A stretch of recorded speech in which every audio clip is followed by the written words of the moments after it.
Thank you once again for joining us today for our fourth of our virtual town hall series on the impact of COVID-19. I'm Heather Bagnall, your delegate in District 33. I first wanted to thank you all again for your continued commitment to staying safe by staying home and practicing physical distancing and safe protocols, especially as we begin the process of reopening the various challenges in determining best practices for each region and demand of a cultural revolution in reaction to the murder of George Floyd and the Black Lives Matter movement. Last Friday, per the governor's announcement on June 10th, we opened up at 5 p.m. The state of Maryland moved into the second half of phase 2 of the roadmap to recovery, having already expanded indoor dining and outdoor services on June 12th, expanded access to indoor entertainment venues such as malls and casinos, though we continue to defer decisions regarding individual businesses and districts to the county executive's local courtesy and the determination of the local health departments regarding best practices. So our hospitalization and ICU numbers have been declining. One of the continued hardships for so many Marylanders has been the continued financial hardship and the frustrations regarding the unemployment access and access to the small business loans, the PPP. I am honored to be joined today by our esteemed panel. Congressman Anthony Brown, who represents Maryland's 4th Congressional District, my congressman. He has served since January 3rd, he's currently serving as the proxy for Representative Raja Krishna Morath. Under the new rules in effect during the COVID-19 pandemic, it's designated another representative as their proxy. Brown serves as the vice chair of the House Armed Services Committee. He helped shape the policies to ensure we maintain the best trained and best equipped military to fight 21st century threats and keep our country strong and safe. Congressman Brown is also a member of the House Committee on Transportation and Infrastructure, as well as the Committee of Natural Resources, working to build a 21st century transportation network and ensure future generations of Marylanders enjoy a clean and healthy environment. Congressman Brown has also been working with my office and the other delegates on the CARES Act expansion, and particularly on getting more information surrounding unemployment insurance.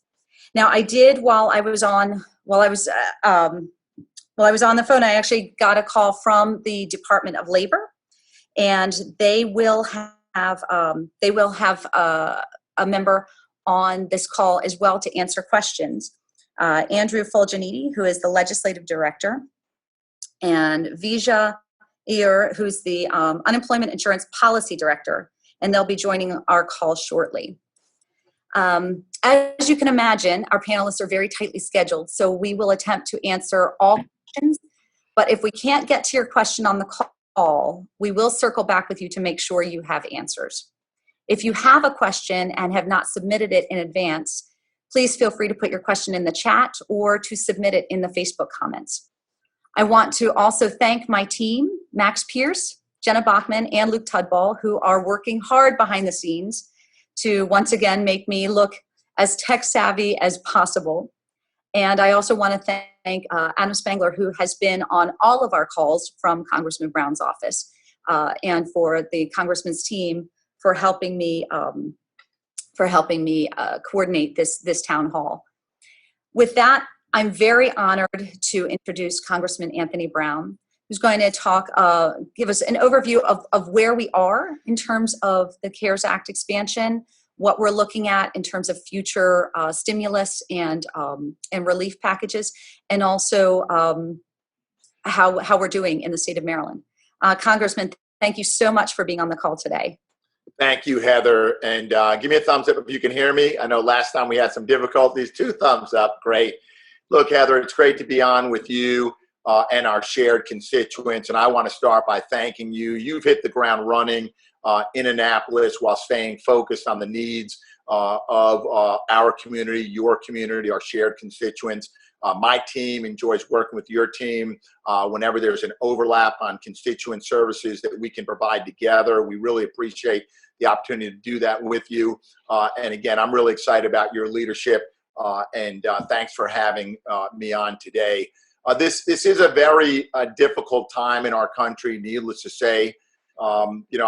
I and others talk about this confluence of really two pandemics. One, the novel coronavirus, which has wreaked havoc on this country, the world, the number of people unemployed, the number of people who have died and infected by this virus has created not only a public health crisis, but also a financial crisis felt every day by families in their homes, small businesses, leaving very few industry sectors untouched. But there's a second pandemic, and that is the virus that is really decades of systemic racism in far too many police departments that have disproportionately and in a racially discriminatory way victimize Black people, and particularly Black men. Far too many dying at the hands of police. So this is a time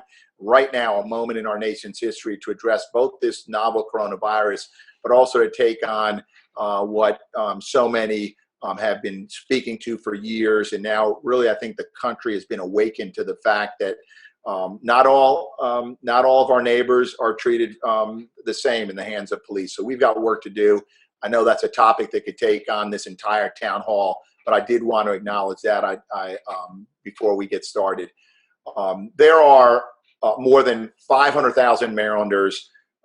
That's 1 in every 6 working Marylander that's filed for unemployment benefits since the beginning of this pandemic. And last week alone, almost 3,000, a little over 2,700 Anne Arundel County residents have filed for unemployment.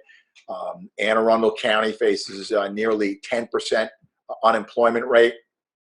And unfortunately, far too many have experienced unacceptable delays, denials, the website glitches when applying for state unemployment benefits. So I'm glad that we're going to have 2 representatives from the agency on today to answer your calls.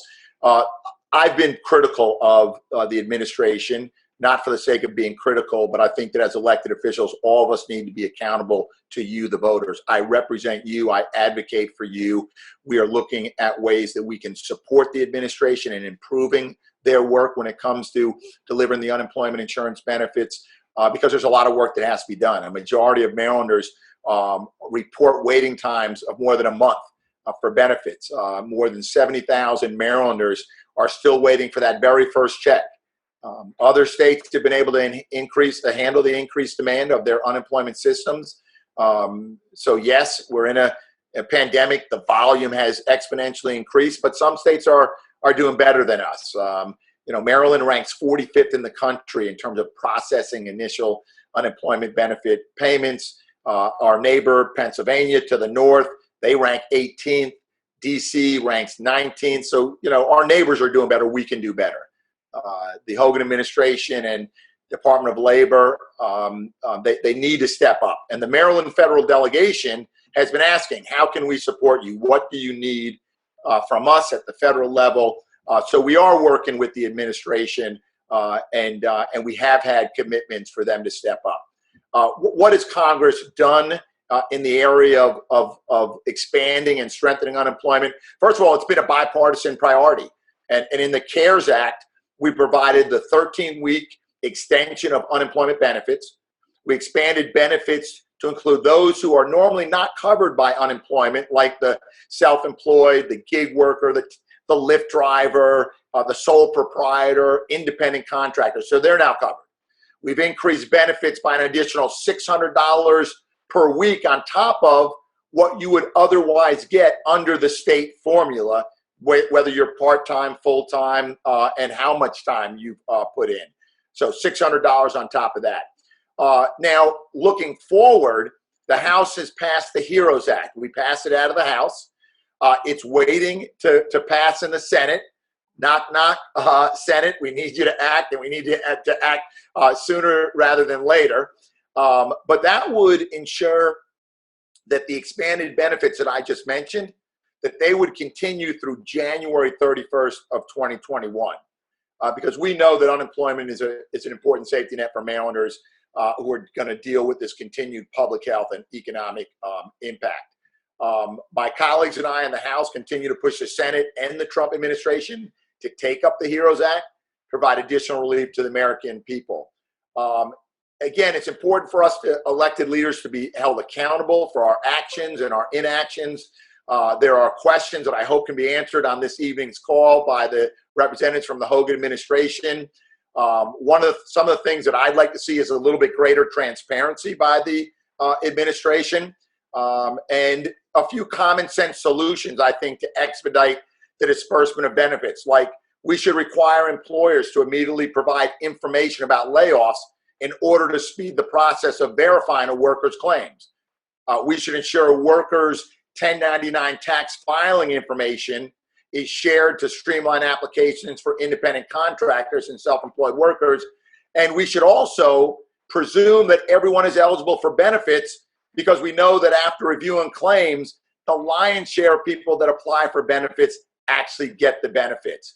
There are well-documented issues in Maryland about where we can do better.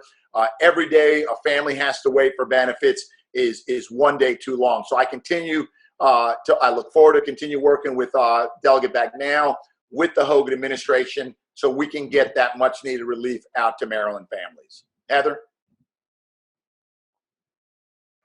Thank you so much, Congressman. And you bring up a good point, which, as I mentioned right before this call, I was on the phone with Secretary Robinson, who assured me that they would have some folks on this call who I believe they're here now. They're still currently muted, but she did reiterate some of what you said. We found out that we're going to have a weekly call with the representatives and the department, so that we can get updates and have better communication between the department. And something else that I spoke with the department earlier today to confirm. Last week we got an update. We got an email update about the numbers, and there were a few numbers that alarmed me. One was the 97,000 Marylanders who had been denied their claims. So I asked for more information. I said, what was the timeline for these denials? Did they find out 2 weeks after they applied? Did they find out 2 weeks before the end of the moratorium on foreclosures and evictions? Obviously, that was very concerning to me. And we didn't really have those numbers. We didn't have context for when they found out and why. But the other piece that wasn't really clear, and it was one of the reasons that I was glad we were doing this call, is that to your point about giving people benefits and going back and confirming their eligibility, that is kind of what the department did last week. Excellent. Clear to the constituents, and it wasn't clear to the representatives, because a lot of people were moved over into the PUA, the Pandemic Unemployment Assistance, from regular UI, and that was because they had adjudication that was required for their regular unemployment insurance. And right now the department simply doesn't have the resources. They don't have the people. They're still working remotely. They don't have the ability to adjudicate.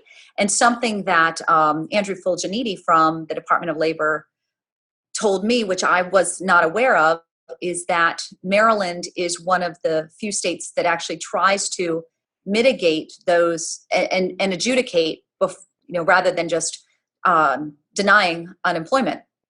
Whereas other states, one of the reasons that they were able to move so quickly from regular UI to PUA is because they weren't doing that adjudication, which is quite time consuming.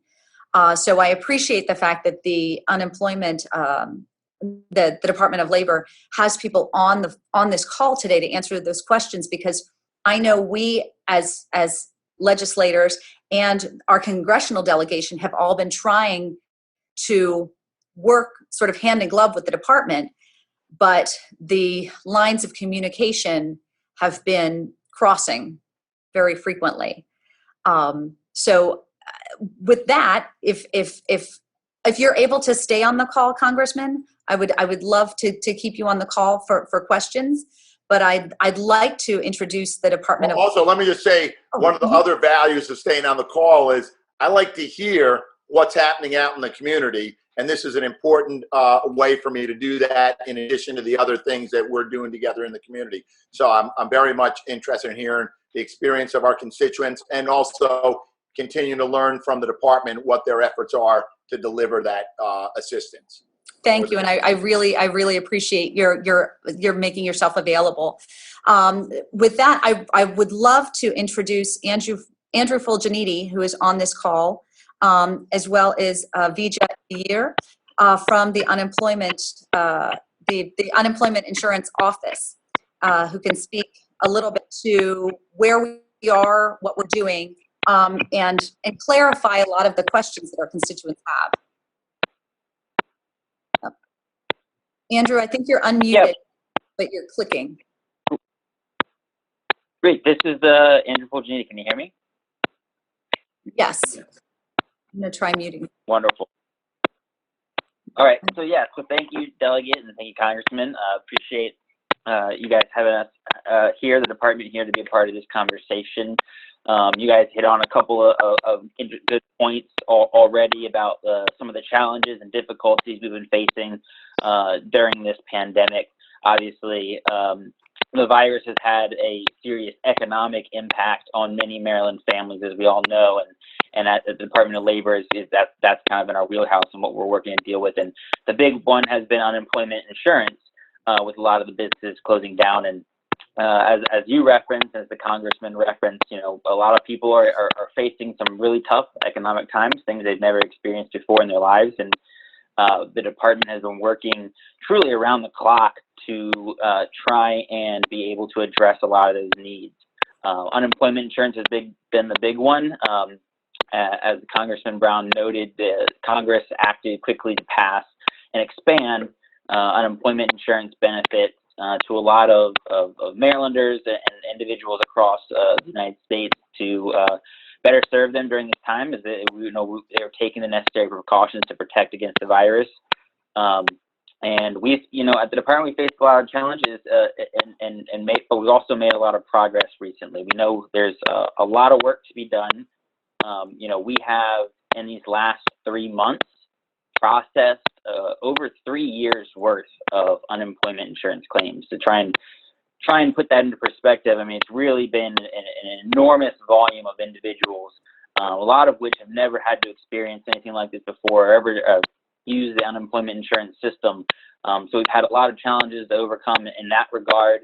And then we've also had to basically implement those brand new programs that Congress passed in a short time frame, stand those programs and build them from the ground up to be able to get benefits out the door to those individuals that are eligible.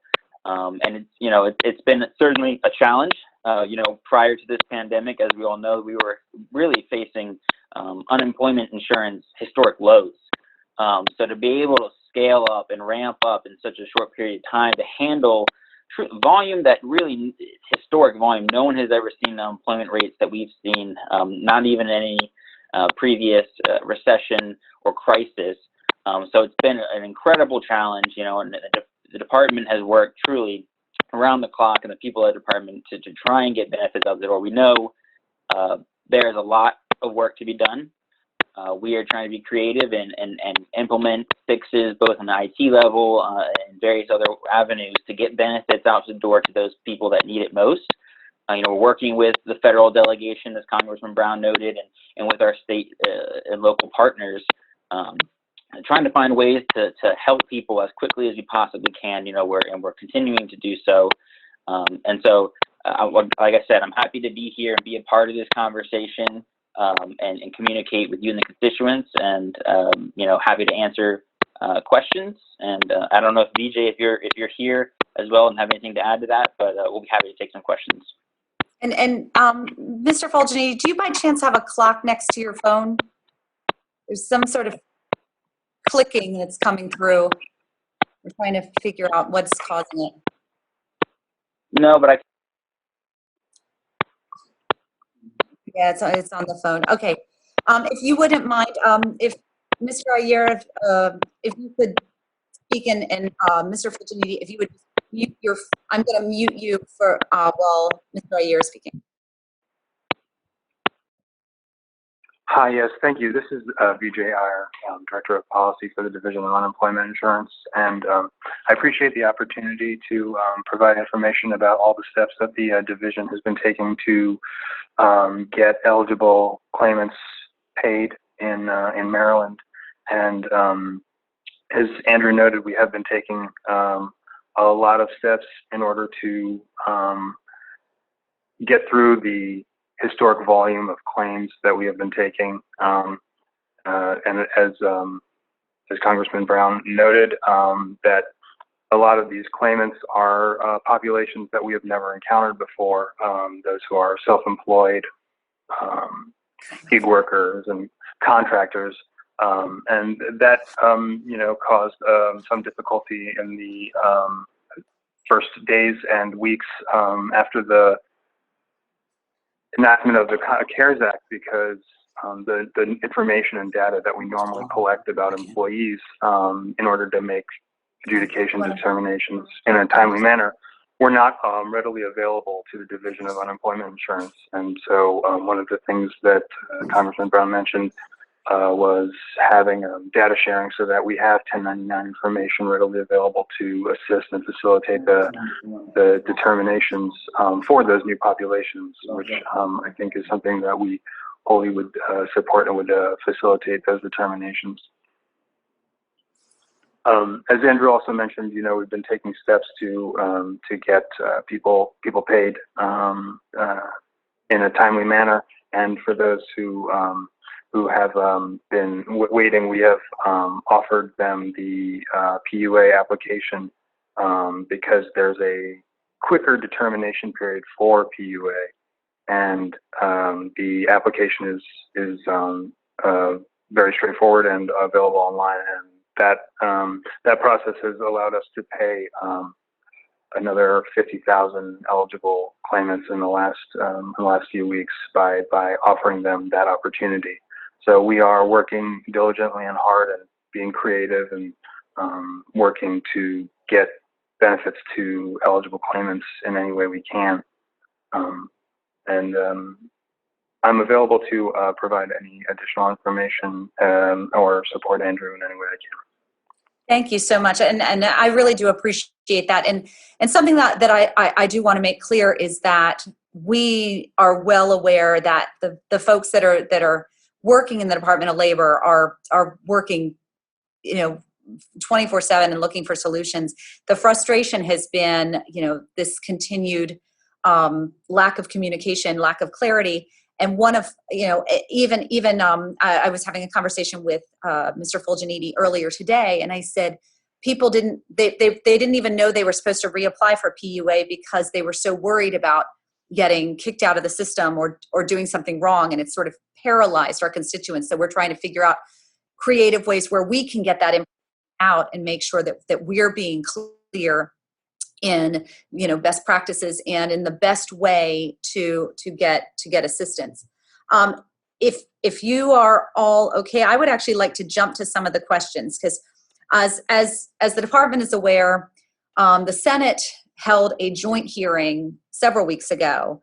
The Senate Finance and Senate Budget and Tax Committee they held a 9-hour hearing on some of the continued frustrations that people have been experiencing. I come from the gig economy, so I've been hearing a lot from independent contractors who are experiencing the same sort of frustration. And one of the big question marks around being moved back and forth between regular UI and the PUA. For anyone who's not clear, regular UI is unemployment insurance. PUA is the pandemic unemployment assistance. There's also the CARES expansion, which is that additional $600, which I believe is the PEUC. but I'm not going to try and suss out all the acronyms. But when constituents were told to wait until that April 24th date to apply for PUA, they were still informed that they would be able to that they would still get retroactive no matter when they actually got in, because we had a lot of issues with the system crashing, with people not being able to get through on the phones, and the beacon was supposed to be the one-stop shop. And I've never been able to get clarity from the department as to whether beacon was really a one-stop shop for the pandemic unemployment assistance, or is it simply a one-stop shop with the regular UI, and that has been part of the burden is working between those two systems.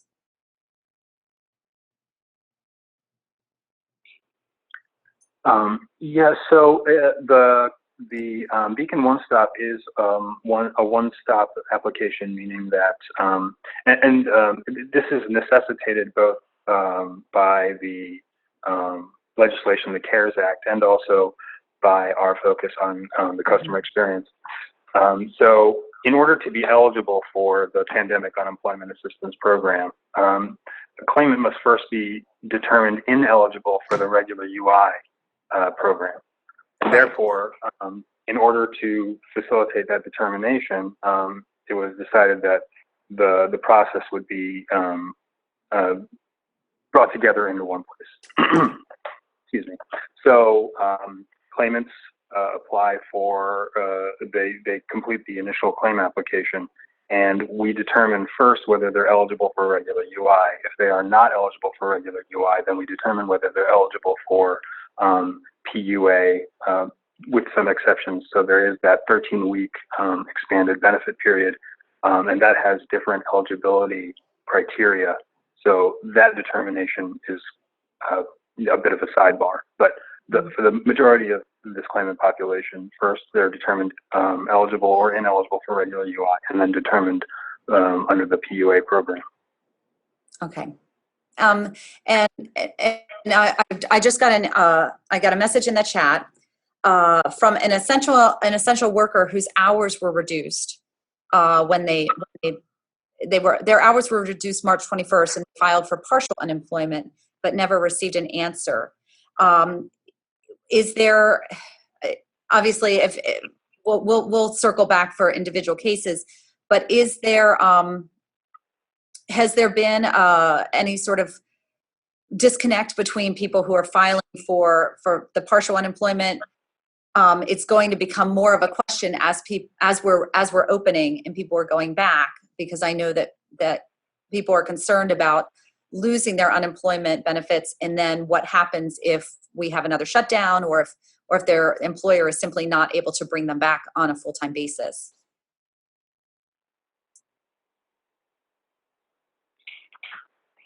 Yeah, so in terms of partial benefits,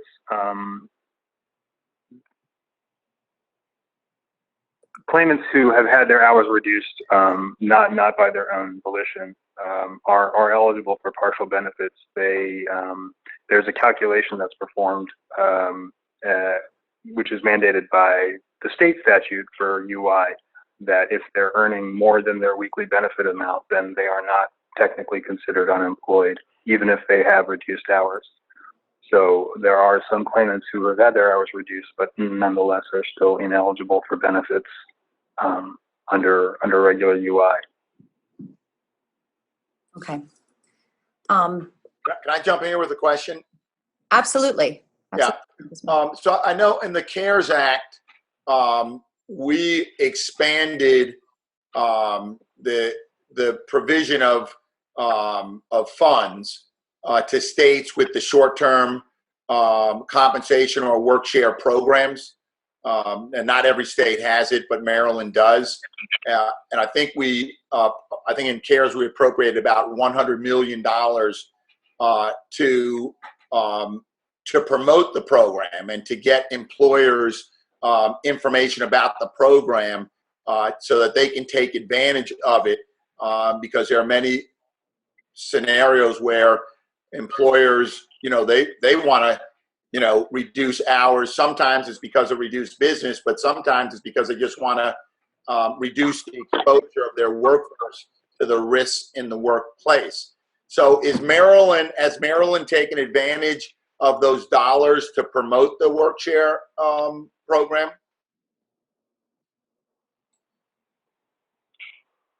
Absolutely. We've been in contact with a number of employers, both directly and generally, to indicate that the work sharing program is available and that the benefits under the CARES Act are, including the federal pandemic unemployment compensation, that $600 per week, are available to employees who have their hours reduced under the work sharing program. And we've noticed a very, very large uptick in the number of applications we've received for the work sharing program.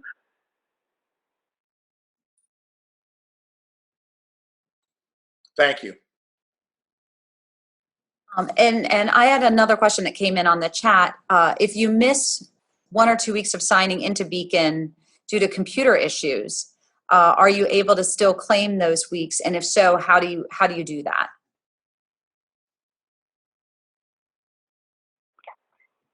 Certainly. So if a claimant is unable to log in to the one-stop application online, we haven't heard a lot of issues.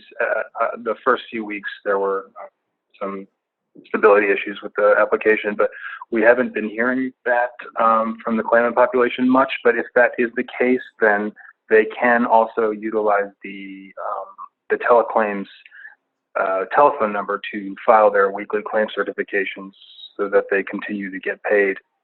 That number is 410-949-0022. If that is also unavailing, then, or they weren't aware of it in the past and we're trying to only use the one-stop online, they can call a claims specialist and have those weeks reopened. There is a reopen functionality available in the Beacon One-Stop application online, but that is for those claimants who didn't file for a number of weeks, either because they were fully employed or they were partially employed but earning more than their weekly benefit amount. They will be able to reopen their claim and basically begin recertifying from that week forward. But in terms of going back dating their request for for benefits, that must be done with a claims specialist. And can you give me that number again? We're going to go ahead and put that in the chat. Certainly, yeah. There are 2 primary numbers that claimants should be aware of. The first one is the 1-877-293-4125. And that's the number to contact a live agent, to talk to a live claims agent, file a new claim, or inquire about an existing claim. The second number is 410-949-0022, which is the telephone program that allows claimants to file their weekly certification over the phone. And they can also reset their PIN, and they can check their payment status utilizing that number. And I'm loath to put you on the hot spot, but we have to talk about the elephant in the room, which is the call-ins, because that is the number one concern that we're hearing from constituents, is that early on they were spending hours and hours online trying to get through, and we fixed the system, and we cut the timeline way down, but the numbers are consistently busy. Even if you get in on the 1-877 number, you get through an almost 10-minute voicemail that directs you all the different options that you have before it gives you the option of a live person and then it says that no agents are available, and it hangs up on you. So what are we doing about this? I know that this has been a continued source of frustration. I know elected officials have offered to come in and help, and that that didn't seem to be a viable option.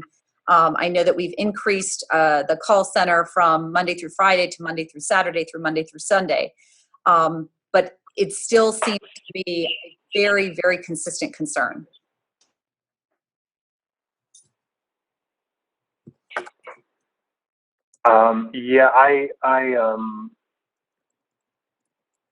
The division shares that concern.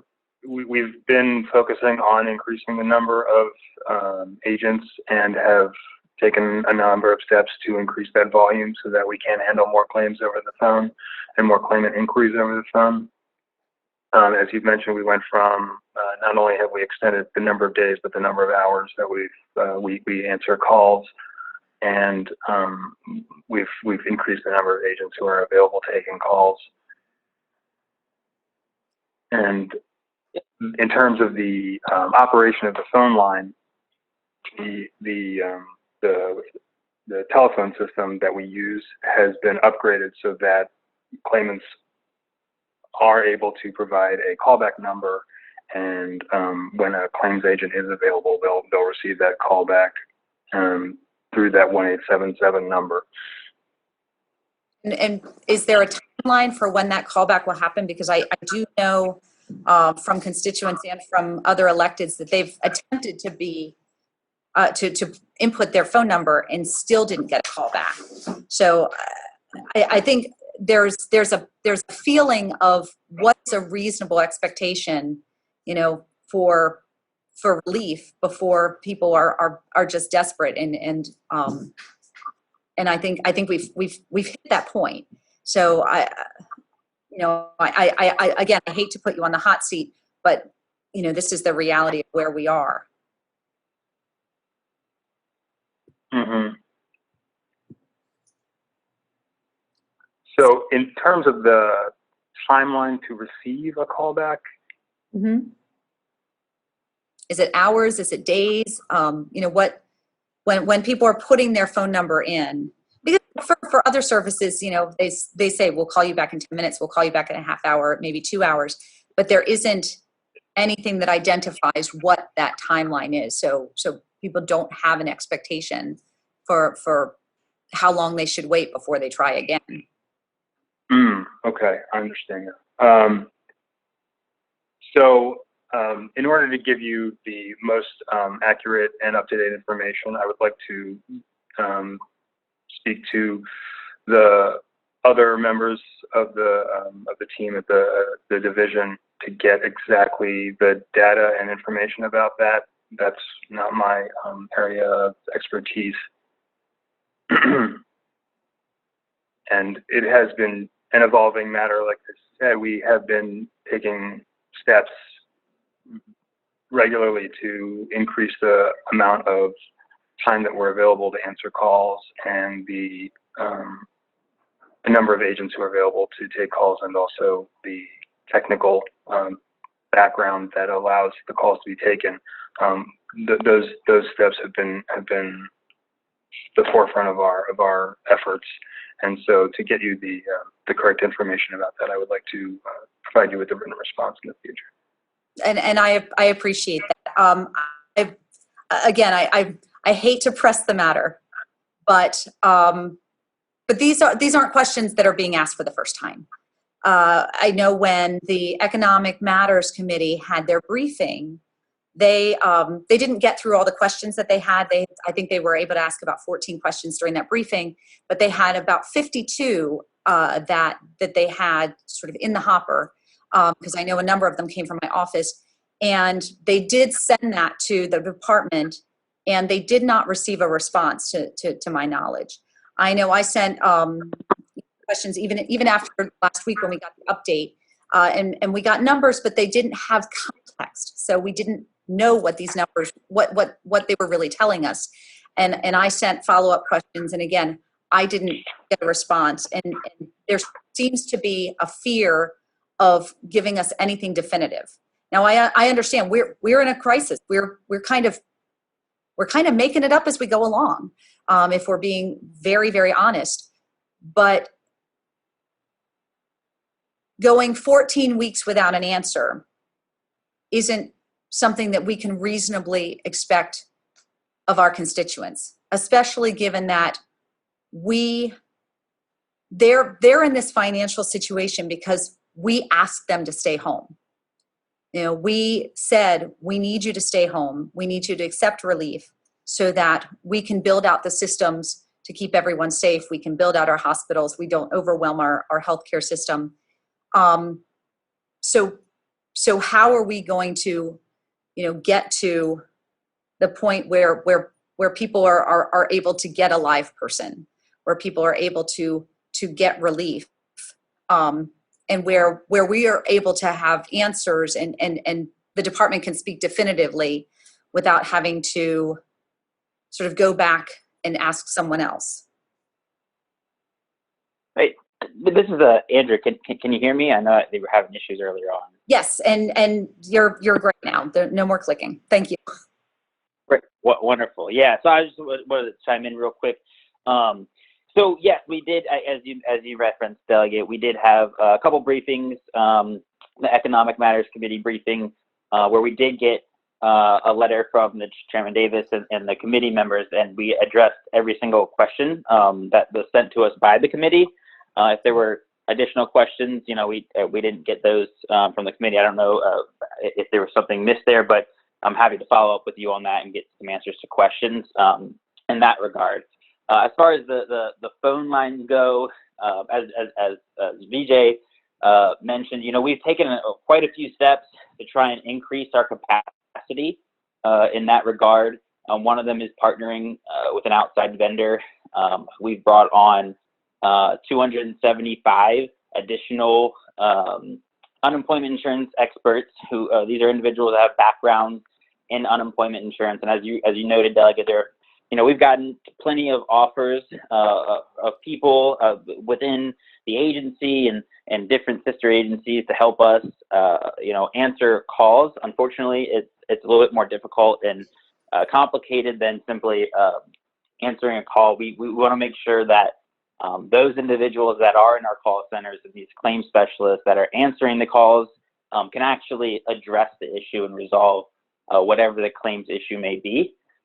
We found that, when someone sits on hold for a long time or is finally able to reach someone, they're not able to resolve their issue. It's really, it's not super helpful. So one of the things we did is that we partnered with an outside vendor. They've provided us 275 additional employees that are now manning some of our claim center call lines.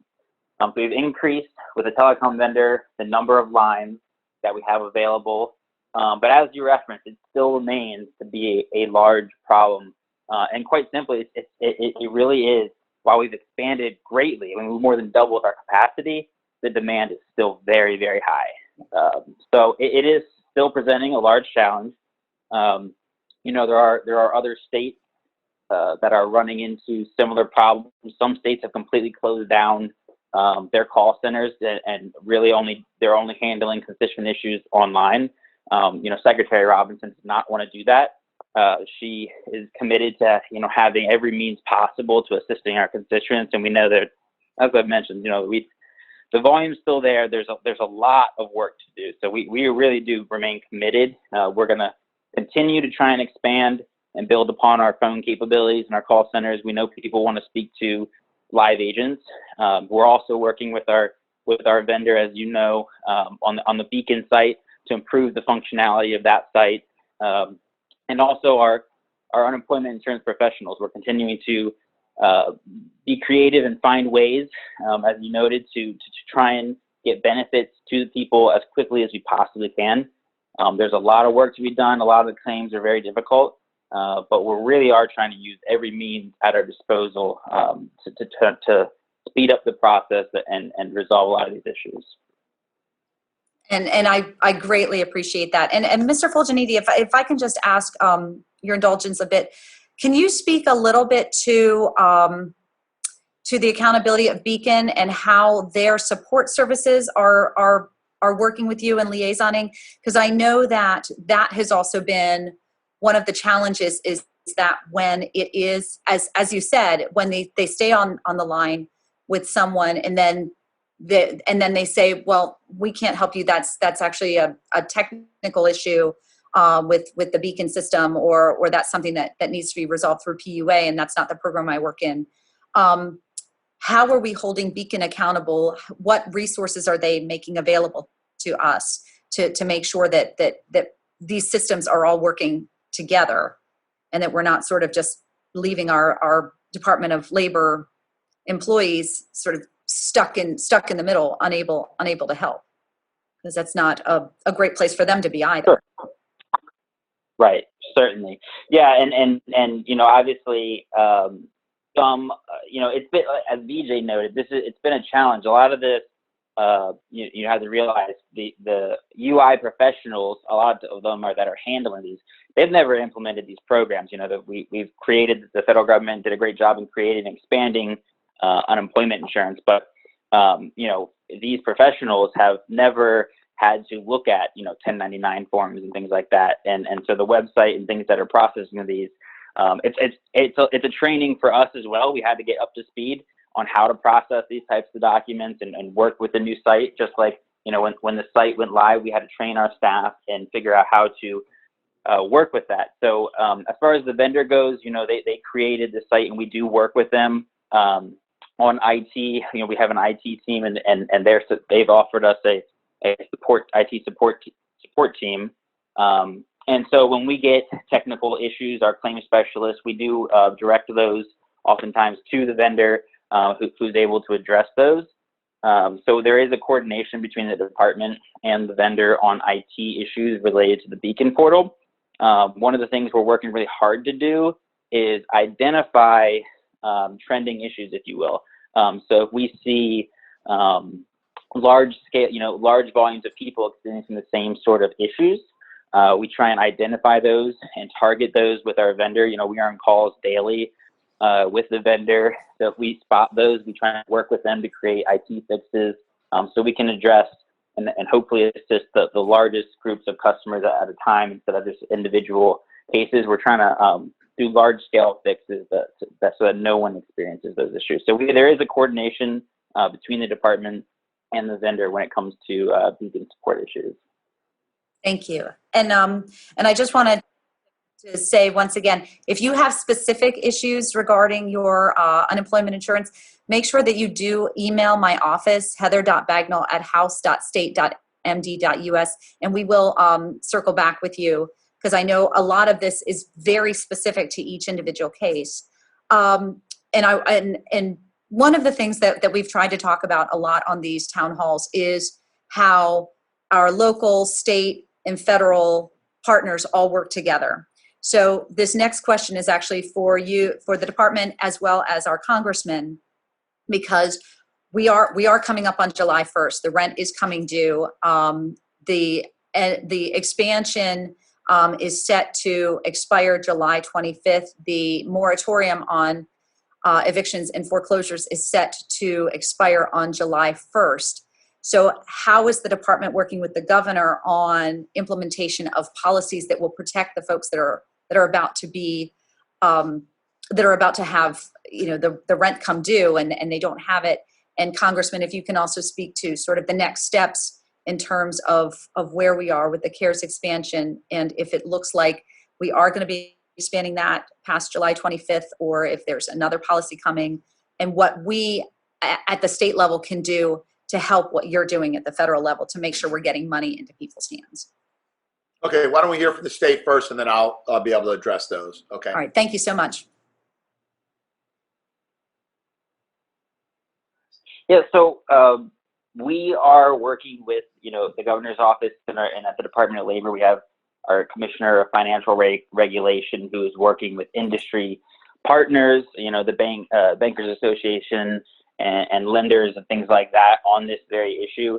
As you know, the governor has executive order preventing foreclosures and repossessions and evictions during the state of emergency. So we're continuing to work with the governor's office on those issues. We know that as the state opens up, that's going to be a topic of discussion, and we have to continue to work with all of those partners, both on the state level, federal level, and the industry partners. It is something that we are, watching. I don't have an update as far as any new policies, but those are discussions that the department continues to have with all the parties. Thank you, and obviously we're happy to be a part of that discussion because we want to make sure that we're taking care of our folks. Absolutely. So on the federal level, one of the provisions in the HEROES Act, it's sort of an additional provision, and it would essentially allow states to request interest-free federal loans to pay state unemployment benefits. They're extended through June 30th of 2021. So I mentioned earlier we were looking at extending benefits through the end of January, but there'll be an additional program set up for states that need to go beyond that to June 30th, 2021. The question you ask is, what can we do at the state level to get these extensions of benefits, the additional benefits, et cetera. And it's, in Maryland, the federal delegation is fully behind the HEROES Act. I mean, every 7 out of 8 members of the Maryland delegation voted in support of the HEROES Act. Both of our senators support it. So it's really a matter of the Republican-controlled Senate just willingness to come to the table to have a conversation with the House to scope out the provisions. We know that we're not going to get every benefit extension that we requested. We've requested, for example, additional direct cash assistance to families, up to $6,000 per family. It would be slightly more generous than what we passed in the CARES Act. We'd like to eliminate the sort of the exclusion on or the ineligibility for undocumented immigrants. We believe that they too are part of our economy, and they contribute to the economy, and they also feel the financial burdens of this, artificially, closed economy. So we have a number of provisions in there, and we recognize that we won't get all of them, but it's important that the Senate sit down with the House and negotiate. But on this call, I really can't, there's nothing I can say to state officials or constituents on what to do, because your representatives at the federal level are kind of, where we need to be in terms of leaning into to get these provisions passed. Well, thank you so much, Congressman.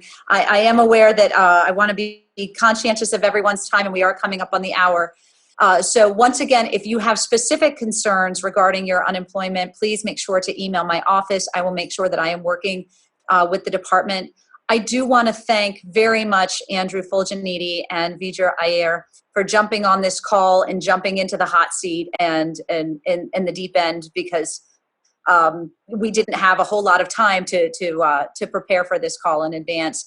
And we are, we're all trying to figure this out and make sure we're getting money into people's hands and keeping them safe and protected.